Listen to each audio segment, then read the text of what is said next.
Good morning, everyone. Welcome to the Negotiator Conference and Expo. My name's Ian King. I'm business presenter at Sky News. I'll be hosting the event today and running some of the panel sessions later on. Of course, as Nigel mentioned, interviewing Kevin Hollingrake, the Shadow Housing Minister. Before we crack on, though, I've been invited to sort of set out really the state of the world for you and the state of the economy, which I guess... and I've got 15 minutes in which to do so. I guess if we take a step back, we're nearly at the end of 2024. There were a couple of big themes for the year that I was looking at the outset. One political, one economic.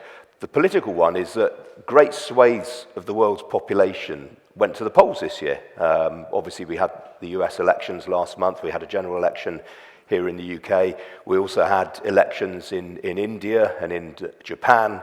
The French had an election, and if anyone from the Irish Republic is here today, obviously it's a polling day in Ireland today as well. So very, very big year for democracy, all these people going to the polls. And for me, there was a theme in all of this. And the theme was that basically, by and large, the incumbents were turfed out of office. Obviously, we saw that here in the UK where Rishi Sunak made way for Sir Keir Starmer. If you saw in the United States, again, the Democrats were ousted by Donald Trump.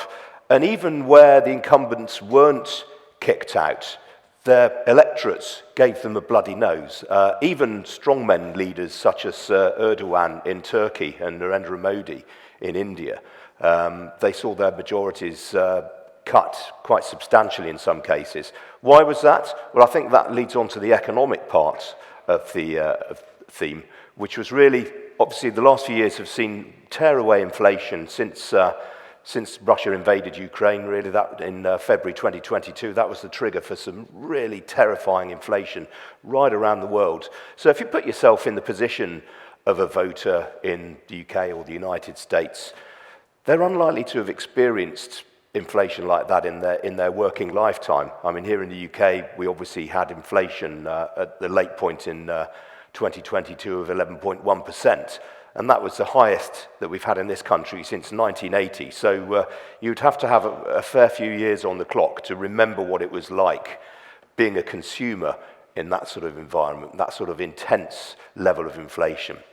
And that was true in the United States as well. I mean, the US didn't have quite the same degree of inflation that we had in the UK, but it was still pretty miserable for a lot of Americans. And accordingly, the old politicians sort of refer to kick the rascals out, and that you saw that in spades right across the world this year. You're going to see it next year, I suspect. Early in next year, the Germans are likely to be holding an election. It's very, very likely that Olaf Scholz, the current Chancellor, will be ousted from office, and the CDU, the Conservative Party there, will come back into power. Right now, Europe's in quite an awkward position in terms of its economy. If you look, for example, those of you who follow the financial news quite closely, you'll have seen there's a real issue in France just now. For those of you who remember the sort of the wars, the battles over Europe in the early 1990s, the Maastricht Treaty, which was a treaty designed to sort of set in place the convergence criteria for all these countries to join what became the euro, then called the ECU, the European Currency Unit. And one of the key things of that, one of the key rules that was set, was that you have to maintain a deficit of no higher than 3% of GDP. Put in place largely by the Germans and other sort of, fiscally conservative nations in Europe. The Dutch and the Austrians were right behind that as well. Well, if you look at what's happening now, most countries in the Eurozone are not keeping to those convergence criteria. Germany will run a deficit north of 3% this year. In France, they're running a deficit currently of some 6% of GDP.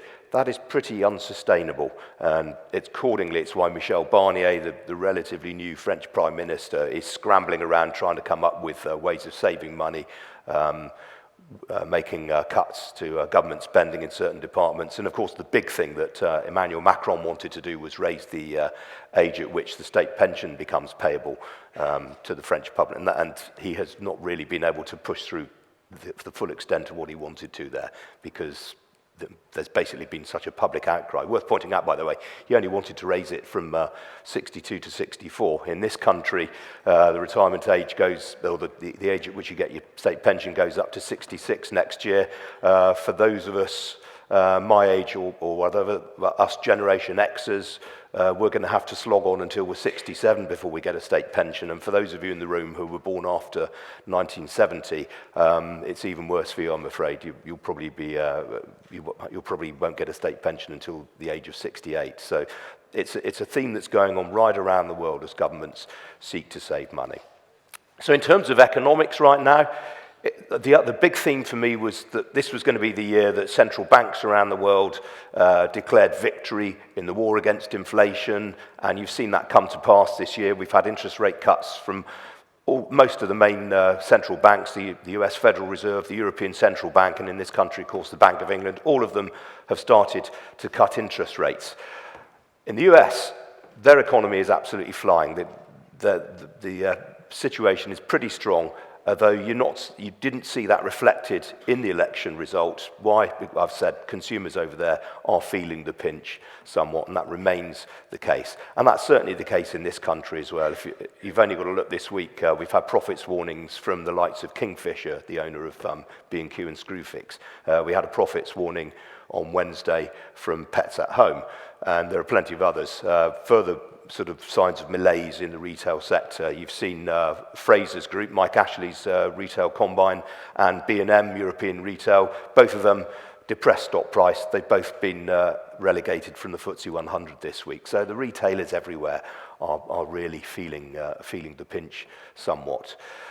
So I mentioned how tough things are in Europe right now. I mean, the European Central Bank has been more aggressive cutting interest rates than anywhere else. Consumers in the Eurozone are definitely in a bad way right now.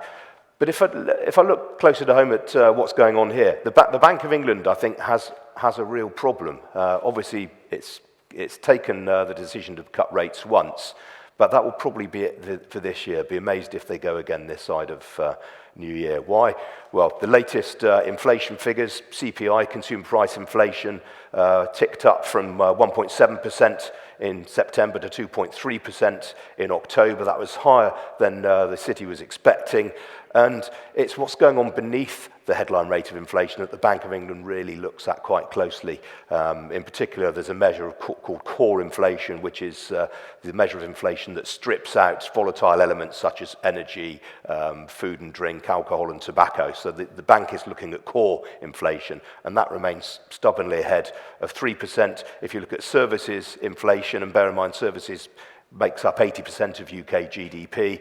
Services inflation, again, well ahead of the bank's target rate of 2%, not what the bank wants to see.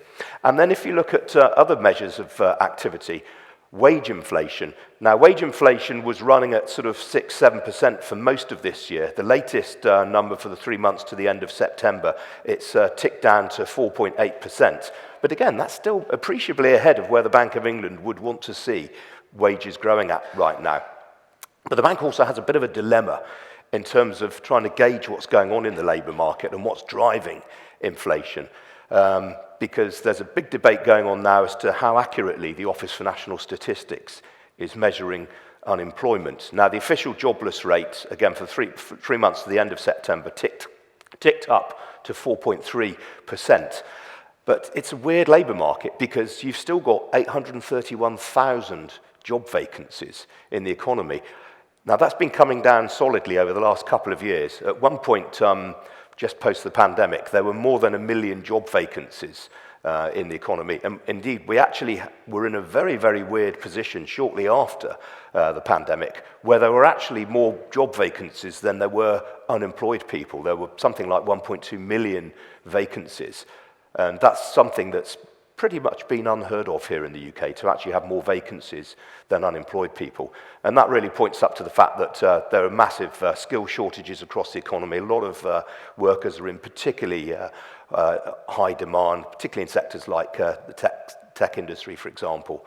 And it's been, if you're in that environment, it's a seller's market. You can bid up your wages accordingly. But the bank's got a bit of a problem now, and you've heard Andrew Bailey, the governor, talk about this. You've heard Hugh Pill, the bank's chief economist, talk about this. They don't really trust the employment data that's being produced by the Office for National Statistics. Now, that's not the fault of the Office for National Statistics necessarily. The jobs data is always compiled by something called the Labour Force Survey, which is done where ONS researchers will ring up households and ask them about their status, their employment status, and so on. There are other ways that they have of measuring activity in the jobs market, for example, real-time payroll data. So when a company makes a payroll, that is measured by HMRC, and that all gets fed on to the ONS as well.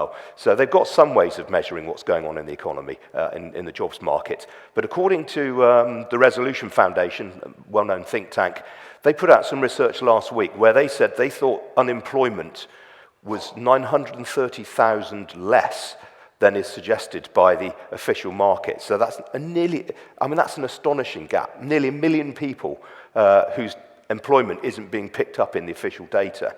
Now, Hugh Pill, the bank's chief economist, made a speech this week in which he said he thought that unemployment was being over-measured by the official data. He said probably the real figure is something like somewhere halfway between what the Resolution Foundation says and what the official numbers say. So in other words, that's still about 500,000 people who may be in work that we don't know about and who aren't being shown up in the jobs figures.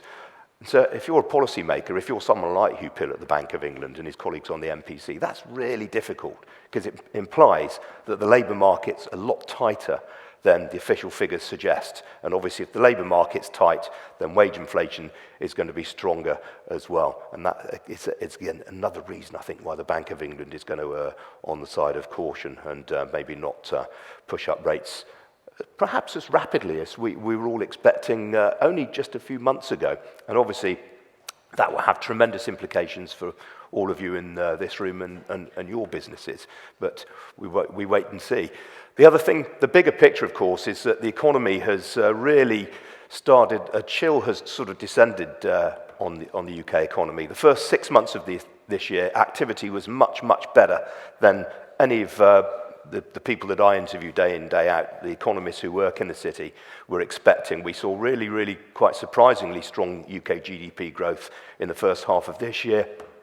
Then, of course, we got a general election, a change of government, and Rachel Reeves, the new Chancellor in particular, everywhere she went, every interview she did, went on about a £22 billion black hole that allegedly they discovered from the past administration, half of which, by the way, was caused by their decision to hand out inflation-busting pay rises to a lot of public sector workers.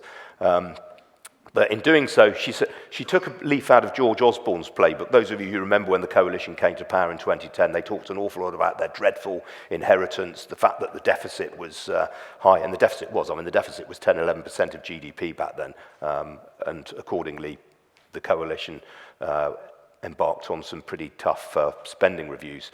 And Rachel Reeves tried to adopt that tone, that narrative, and in doing so basically talked down the economy, basically said there were tough decisions that were going to be made.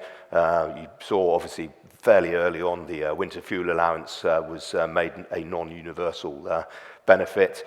That really put a dampener on consumer confidence. And there have been other measures since, obviously the budget, all of the commentary around the budget. I had lunch last week. My first job in journalism on national newspapers was at the Daily Telegraph, where I worked in the city office some 30-odd years ago. And I had lunch with my old city editor there, a guy called Neil Collins, who was one of the most terrifying people I've ever worked for. But he's now in his late 70s. He's followed the financial scene for more than half a century. And I said, come on then, Neil, what do you think about the budget the other day? And he said, well, so it was the end of October now, of course, and he said, very rare for a budget still to be being talked about to more than a month after, or a month or so after it was delivered. That's not a good sign for Rachel Reeves. And I don't think there's any doubt she really has depressed consumer sentiment. You're seeing that, for example, I mentioned how tough it is for the retailers just now. The latest retail sales figures were 0.7% down month on month.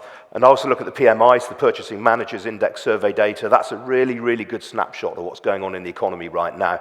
Anything above 50 represents growth. Anything below 50 represents contraction. We got the flash figures for November the other day, and the reading was 49.9%. Now, the PMAs aren't always correct, but they're normally a pretty good indication of what's going on in the economy. So on that measure, the UK economy has started to contract right now. So again, that's quite a worrying signal. My time is up at this point. You'll be seeing me throughout the day, as I say, chairing the panel discussions and interviewing colleague Kevin Honorake later on. But for the meantime, enjoy the event. The panels we've got for you today are absolutely first class. There'll be a chance for you to ask questions of them, so please do so. In the meantime, treat for you now, someone who I've interviewed many, many times over the years. If a guest could be said to have a season ticket on my programme, it's this guy, Richard Donnell, the Executive Director of Zoopla. No one better, in my experience, to talk about what's going on in the housing market. Please welcome him to the stage.